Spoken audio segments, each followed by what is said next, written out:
Oi, amado, amadinha, você, meu queridinho, ei, pessoinhas, tudo jóia?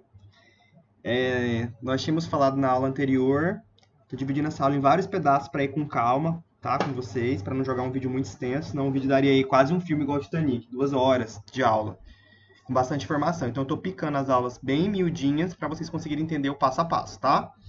Agora nós vamos trabalhar, pessoal, os reticulócitos, que eu disse para vocês que são eritrócitos jovens, tá? Bom, lembra que a medula óssea vai ser a provedora das hemácias ou eritrócitos no final das contas, né? E nós vimos agora anteriormente que essa medula óssea, para ela produzir hemácia ou eritrócitos, ela precisa, a princípio, aí, de ferro, né, que vai ser transferido até ela pela transferrina, e vitamina B do complexo B12, que são várias as vitaminas B que eu consigo através da absorção dos alimentos, que vai estimular aí o que nós chamamos então de produção de hemácias, que é a eritropoese, ok? Só que assim, para a medula óssea manter um controle da produção dela, ela manter um controle de produção dentro do fluxo sanguíneo de hemácias jovens e velhas, para que nem todas essas hemácias ficam velhas de uma vez, e também para que nem todas as hemácias sejam jovens de uma vez, ela vai liberando aos poucos as células que são imaturas. Então ela produz a hemácia pronta e também libera uma porcentagem bem pequena de células imaturas. Para quê?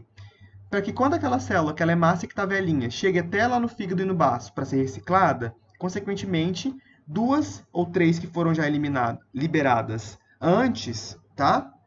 Se amadureçam e entrem no local dela, ou seja, sempre para ter um equilíbrio. Então, eritrócitos imaturos são reemitidos na circulação. Então, é normal sempre eu ter esses eritrócitos imaturos, que agora eu vou chamá-los de reticulócitos. Por quê? Para ter um controle, não é isso? Então, enquanto, por exemplo, uma população lá de 3, 4 hemácias velhas ou eritrócitos velhos estão sendo reciclados, aquelas 2 hemácias que foram lançadas 2 dias antes delas serem recicladas, daquelas velhas serem recicladas, vão entrar no local dela. Então, sempre eu mantenho uma atuação de substituição, tá? Então, eu sempre vou ter essa substituição mesmo, esse equilíbrio, tá? Lembrando, então, que o reticulócito ele tem núcleo, ok? Porque ele é uma célula, é uma massa, um eritrócito jovem. E quando os eritrócitos velhos são reciclados, esse núcleo é disperso e aí ele se transforma numa hemácia, entrando no local daquela minha hemácia que acabou de ser reciclada.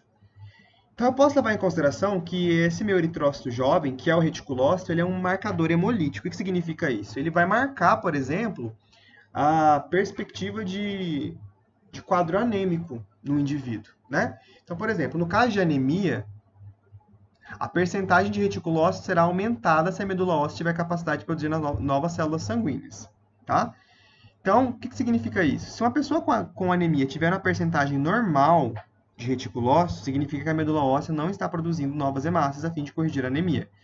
Se ela tiver uma percentagem muito alta, significa que a medula óssea está produzindo tanto reticulócitos para poder compensar as hemácias que não estão voltando.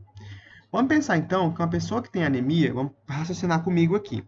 Uma pessoa que tem anemia ferropriva, que é por conta da falta de ferro, consequentemente, não terá produção de hemácias, de eritrócitos, porque eu vi agora no último vídeo que o ferro ele é a matéria-prima para a produção de hemácias. Se, consequentemente, eu não tenho ferro, certo? Esse ferro não é absorvido, esse ferro não é gerado, não vai até a medula óssea para a produção dos eritrócitos, a minha medula óssea percebe a falta da matéria-prima. O que ela faz, então? Ela começa a liberar mais células jovens e ela para de produzir mais hemácias. Então, ela dá uma pausa no processo de eritropoese e agora ela começa a produzir mais células jovens que está ali dentro dela, já em armazenamento. E aí ela começa a jogar um monte de reticulócitos na corrente sanguínea, que são eritrócitos jovens, que não têm uma capacidade muito boa de transporte de oxigênio.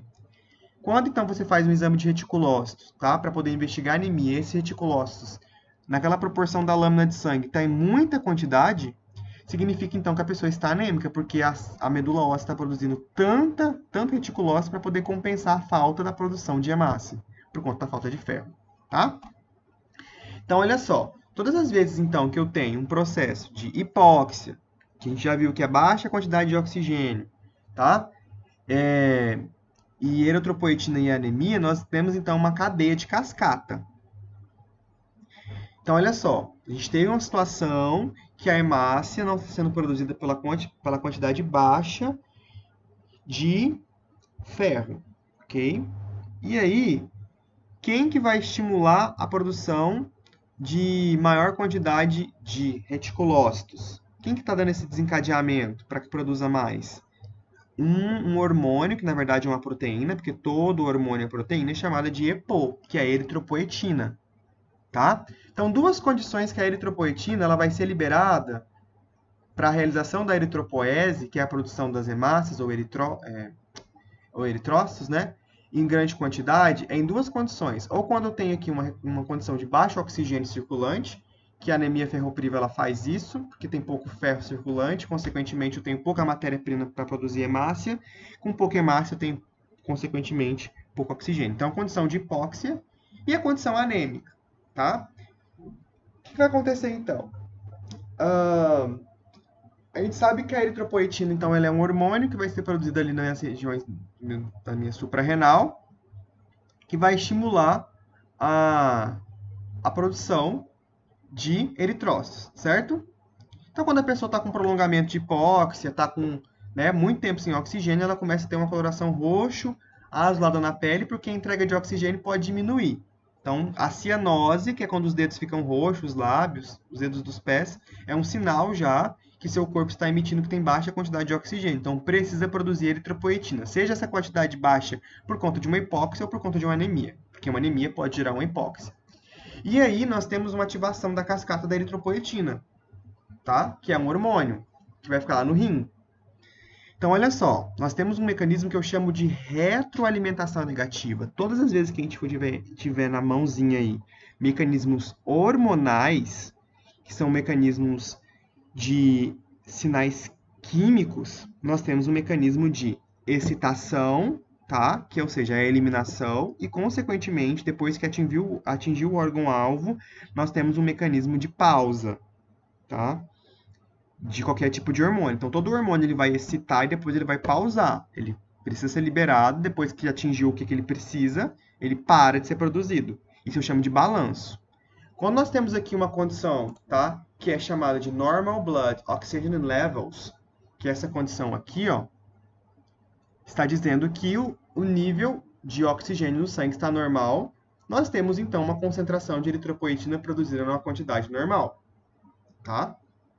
Agora, quando eu tenho, o desbalanceamento da produção normal de sangue, da produção de oxigênio nos níveis de sangue, consequentemente o seu rim ele vai ter barroreceptores dentro das células renais que vão observar a baixa quantidade, tá, de produção de oxigênio, de circulação de oxigênio nesse sangue. Certo? Então, quando já acontece isso, nós delimitamos o nome de hipóxia. Ok? Então, a hipóxia, ela vai avaliar a quantidade baixa, de oxigênio nesse sangue e vai mandar ali, e o rim vai perceber, certo? Quando esse rim percebe essa quantidade baixa, que o start, ou seja, o início começa com a hipóxia, quando o rim percebe essa hipóxia, ele estimula, então, a produção de eritropoetina numa quantidade maior para que essa medula óssea produza mais, de uma forma mais rápida, a eritropoese, mesmo que seja um número grande de reticulócitos, para poder transportar ali esse oxigênio de uma forma mais fluida. Então, o meu rim vai produzir a eritropoetina. Essa eritropoetina, que é um hormônio, cai na corrente sanguínea e vai até a medula óssea e estimula essa medula óssea, dá um tranco nela para que ela produza mais eritropoese, tá? Que é a produção de eritrócitos. Só que como ela não tem ferro associado, porque esse ferro está em baixa, por isso está acontecendo isso aqui, tá? Na verdade, o que está acontecendo é por conta justamente disso, porque sem isso aqui eu não tenho transporte de oxigênio, ela começa a produzir células sanguíneas, tá? De uma forma mais rápida, porém, em quantidade maior aí de reticulócitos, para que no intuito de carregar mais quantidade de oxigênio, tá? E aí voltar ao nível normal. Quando a pessoa está anêmica e tem baixa quantidade de reticulócito, significa que esse processo aqui de eritropoetina dentro da medula óssea está funcionando bem, porque o organismo produz a eritropoetina, a medula óssea responde e produz já hemácias maduras, ok? Então, quando a pessoa está anêmica e tem menos quantidade de reticulócitos e mais hemácias, a pessoa está sarando de uma anemia. Agora, quando você faz o exame de sangue e a pessoa está anêmica e tem mais reticulócito do que hemácia, a pessoa não está sarando da anemia. Porque além dela ter um estímulo de eritropoetina dentro da medula óssea para produzir mais células vermelhas, ela, em vez de produzir mais hemácias maduras, está produzindo hemácias imaturas, que são os reticulócitos, e reticulócitos na sua quantidade maior no sangue, ele não é muito legal porque ele não consegue transportar o oxigênio da maneira eficiente. Ok? Então, o que eu coloquei, ó, eu chamo isso de retroalimentação negativa porque é controlado. Acontece isso normalmente, já no seu corpo. No seu corpo acontece, tá? No centro de controle. Então, de liberação de eritropoetina naquela medula óssea para poder produzir a hemácia. Mas quando isso se transforma em condição de baixo nível de oxigênio, é estimulado uma concentração maior pelos rins através de uma liberação maior em quantidade maior da eritropoetina. Certo? Bom, como a gente estava falando então de algumas condições anêmicas, é importante a gente salientar alguns tipos de anemia. Por exemplo, a anemia falciforme. O que vai acontecer com a anemia falciforme? Ela é uma anemia que tem traços hereditários, tá? Então, por exemplo, uma pessoa que tem anemia falciforme na família, né? Se casar com uma outra anemia, uma outra pessoa que tem anemia falciforme, ela vai, consequentemente, trazer essa informação genética para os genes da criança e a criança pode ter essa doença. Consequentemente, ela vai ter. Inclusive, é um dos testes, uma das doenças que é identificada no teste do pezinho, tá bom? Qual que é a principal característica da anemia falciforme? É que todas as nossas hemácias, que têm que ser redondinhas, têm aqui um formato de foice, tá? Então, ela deixa de ser redonda e tem um formato de foice. Mas por que ela tem essa morfologia diferente, prof? Porque aquela hemoglobina, que é uma proteína transportadora, que nós já falamos no vídeo anterior, que ela até mesmo é reciclada, né? Ela é feita de uma forma diferente no organismo. Tudo isso porque os nucleotídeos de DNA da hemoglobina, eles trocam a ordem de combinação e aí faz uma hemoglobina errada, que dá esse formato da hemácia. Quando eu tenho a hemácia assim, em formato de foice, em vez de ter ela no formato bicôncavo, que é o redondinho, consequentemente eu não consigo carregar o oxigênio bem. Então aí vai dar aquele problema, tá? Que nós vimos aí de hipóxia. Então olha só, quando eu tenho uma cadeia de RNA da hemoglobina normal, ela é formada desse jeito aqui, ó. Citosina, guanina, timina, adenina, ok? Aí ele forma aí o que nós chamamos de globina, que essa globina se liga ao complexo M e forma a hemoglobina dentro da hemácia, deixando ela redondinha, discoide, côncavo, depois que ela fica nucleada. Quando eu tenho um pai e uma mãe que tem aí o gene, que tem DNA, que vai alterar a formação dessa hemoglobina, ó, ela já tem uma mudança. Onde eu tinha timina, que liga com adenina, nos nucleotídeos aqui de segmentações do DNA, agora eu tenho um nucleotídeo que chama guanina citosina, ok? Agora eu tenho uma adenina que vai ligar com uma uracila, tá? Depois uma timina com adenina normal. Então, olha só, o fator mediano intermediário de ligação de nucleotídeo dentro do meu RNA da globina, por conta de alteração, né, de genética, altera a formação. Então, a mesma coisa aqui. Aqui eu tenho um bolo, nesse primeiro modelo aqui, um bolo que é feito com farinha de trigo, tá? Os ingredientes são esses aqui, CTT-GAA. Mas aí eu resolvi mudar a receita do bolo. O bolo vai ser o mesmo? Não. Agora eu troquei a farinha de trigo, coloquei a farinha de amêndoa e açúcar mascavo. Vai ser a mesma coisa que esse bolo? Não vai ser. Qual vai ser o resultado? Vai ser um bolo mais ruim. E aí fica uma hemoglobina mutante, porque a informação genética do pai ou da mãe, que já tem aquele gene na família de anemia falciforme, ele expressa isso no embrião, né, no óvulo, mas na fecundação, na verdade, aí vai fazer uma hemoglobina mutante, que dá justamente essa formação de foice, tá? Isso aqui é ruim porque não consegue carregar oxigênio, porque ela está num formato diferente. A gente consegue observar isso numa lâmina de sangue real aí, ó, os formatos de foice, tá? Então, outra coisa que é muito importante é que quando tem uma hemácia nesse formato anormal, falcêmico, tá? Olha só a hemoglobina como ela é estranha, ela é formato diferente. Esse formato aqui, ele propicia, pessoal, o acúmulo de hemácias em vasos bem finos, em capilares. E aí pode fazer pequenos infartos ou isquemias, tá? Então ele tem uma tendência maior à formação de trombo. Se eu conseguir observar aqui, ó, ela em formato discoide, ela consegue passar melhor pelos meus trajetos mais estreitos de capilares. Já na minha hemoglobina, que tem esse traço, que ela é falcêmica, ela faz o quê? Um aglomerado. E aí o fluxo sanguíneo aqui é obstruído, ó. E aí a região aqui que fica sem sangue fica isquêmica e pode fazer uma necrose, tá? Nós já vimos isso lá nas outras aulas. Existe também uma anemia chamada de anemia talassêmica, tá? Que é a talassemia, que também ela é passada de pai para filho, de mãe para filho, que também é uma má formação da hemoglobina, tá? Na verdade, só que é diferente, ela não vai alterar o formato. Só que, em compensação, esse tipo de anemia talassêmica é a quantidade insuficiente de hemoglobina. Então, as hemácias vão ficar aí hipocrômicas. O que é essa hipocromia?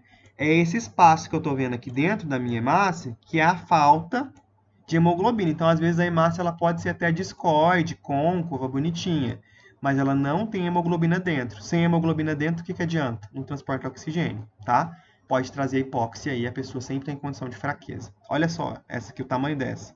Isso aqui, quando eu tenho uma hemácia assim, gente, oca por dentro, que é sem hemoglobina, eu chamo ela de hipocrômica, tá?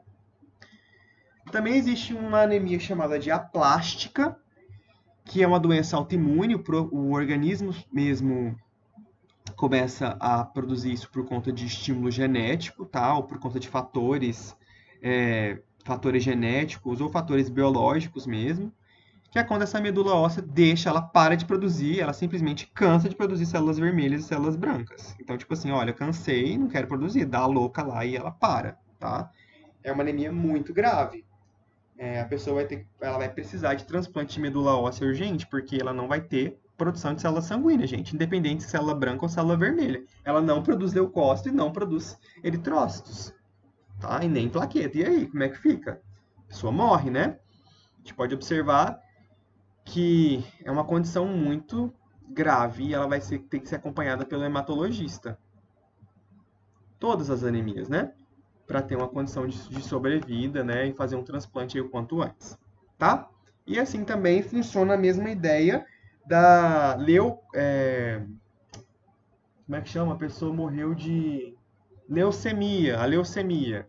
A leucemia, ela é uma alteração na produção, tá? Dessa medula óssea. Só que essa medula óssea, ela deixa de produzir, no caso da leucemia, células vermelhas e produz muito mais quantidade de leucócitos. E aí há uma descompensação sanguínea, onde provoca a doença que nós chamamos de leucemia. Bom? Muito mais leucócito que célula vermelha também precisa de um transplante de medula óssea. Nós vimos lá atrás, nas aulas anteriores, que a medula óssea tem células pluripotentes, mieloides, linfóides, que vão originar outras células e compensar a falta dessas que estão originando a doença. Ok? Tudo certo até aí, amados? Tá dando para entender? Vamos seguir. Vamos falar das plaquetas, finalmente? Né? As plaquetas, que são essas estruturinhas aqui, ó, bem menores, que são em meados. Isso aqui, tudo que vocês estão vendo na lâmina, ó, são hemácias, tá? É normal algumas hemácias, em sua minoria, ser hipocrômica, mas elas estão mais preenchidas aqui, ó. Olha só que bonitinha essa hemácia aqui, tá bem cheia de hemoglobina. Bom, e aí eu tenho um pouco de plaqueta. Para que serve essa plaqueta? Primeiro, né, que elas vão ser originadas lá pelas células tronco pluripotente. Lembra das células tronco pluripotente que eu falei numa aula retrasada, que vai fazer a formação da hematopoiese? Não confundam hematopoiese com eritropoiese, porque eritropoiese é a formação de eritrócitos, que tem estímulo da eritropoetina, que é um controle hormonal do rim, hein? Não esqueçam disso. E a hematopoiese é a formação de todas as células vermelhas e brancas na medula óssea, ok? Independente se ela é leucócito ou se ela é hemácia, ou eritrócito. Bom, então olha só, quando eu falo de plaqueta, eu sei que a mãezinha dela, a origem primordial dela é através das células tronco pluripotente, tá? E aí aquelas células tronco, lembra que eu falei para vocês que elas vão se dividir em mieloide e linfóide. E aí aquela célula mieloide, tá? Que também é uma célula primitiva, vai se originar ali em megacardioblastos. Esse megacarioblastos, por sua vez, vai se desenvolver em megacariócitos, tá bom? E aí esse megacariócitos, ele é uma célula gigantesca, bem gorda, bem grande, tá? De repente, esse megacariócito, quando ele madura, ele explode em vários pedacinhos com membrana plasmáticas. Um megacariócito vai se dividir aí, vai se explodir, você escolhe o jeito que você quer falar, de 2.000 a 3.000 pedacinhos envelopados com membrana plasmática, que vai originar as plaquetas. Por isso que ela tem muita quantidade, tá? Que é muito importante essa plaqueta no que chamamos de cascata de coagulação, tá? Que vai entrar depois na próxima aula com uma proteína que eu chamo de fibrinogênio. Nós já vimos aí que vai dar origem no soro, tá bom? Então, só guardem isso aqui. Eu acho que eu tenho uma imagem lá atrás, eu vou ter que voltar um pouquinho, que nós falamos aí das células. Aqui, gente. Essa imagem aqui não está muito legal ainda. Mas eu só tenho essa. Megacariócito, deixa eu ver aqui. Não tem. Mas olha aqui. Ó, lembra aqui das células tronco? Né? Pluripotente, né? Falei aqui, ó, mieloide, certo? E aí, ó, lembra que eu tenho aqui, ó, nessa mieloide, um megacariócito. E aí ele vai transformar, ele vai se dividir, consequentemente, em plaquetas, tá? Os mieloblastos vão originar os meus leucócitos granulócitos, que são aqueles que possuem grânulos que a gente vai entrar em leucócito depois. E depois temos aqui a formação das hemácias. Eu quero que vocês observem, então, que é isso. A formação das plaquetas, ela tem uma origem também nessas células tronco pluripotente, através do megacarioblastos, que é como se fosse um megacariócitos imaturo, depois ele amadurece, se transforma em megacariócitos, fica bem grandão e se fragmenta em vários pedacinhos envolvidos aí, envelopados com membrana plasmáticas, que vai originar essas estruturas que nós chamamos de plaquetas. Certo? Então, essas plaquetas, elas têm qual característica? Formato discoide, bem pequenininho, não tem núcleo também, tá? Ela só tem somente algumas vesículas, que essas vesículas é aquela mesma ideia de bolinhas que estão dentro da plaqueta, cheio aí de substâncias que vão auxiliar na coagulação. Então, toda vez que eu falar de plaqueta, eu posso pensar consequentemente em coagulação sanguínea, tá bom, pessoal? Ela vai auxiliar, vai dar apoio aí no que nós chamamos de controle de coagulação, que também pode ser chamado de hemostasia. A gente vai ter uma aulinha de hemostasia. Só que não é somente a plaqueta que está envolvida nessa hemostasia. Como eu disse anteriormente agorinha, a gente tem a plaqueta, a fibrina, a fibrinogênio e outros fatores que nós chamamos de fatores de coagulação, tá? Que é uma aula que vai dar bastante o que falar. Só para a gente poder falar aqui e finalizar, essas plaquetas elas vão viver aí 5 a 9 dias, elas vivem bem menos que uma hemácia, tá? Depois disso, aqueles mesmos macrófagos que estão lá no fígado vão fagocitar essas nossas plaquetas. Só que, diferente das hemácias, as plaquetas não possuem fator de reciclagem, tá bom? Bom, pessoal, espero que tenham gostado. Para a semana que vem, então eu deixei um vídeo 1 que fala sobre a reciclagem da hemoglobina e o vídeo 2 sobre as plaquetas e as anemias. E para a semana que vem nós vamos falar dos leucócitos, tá bom? Que são as células de defesa do sistema imunológico. Bons estudos, qualquer dúvida estou aqui com vocês. Beijos!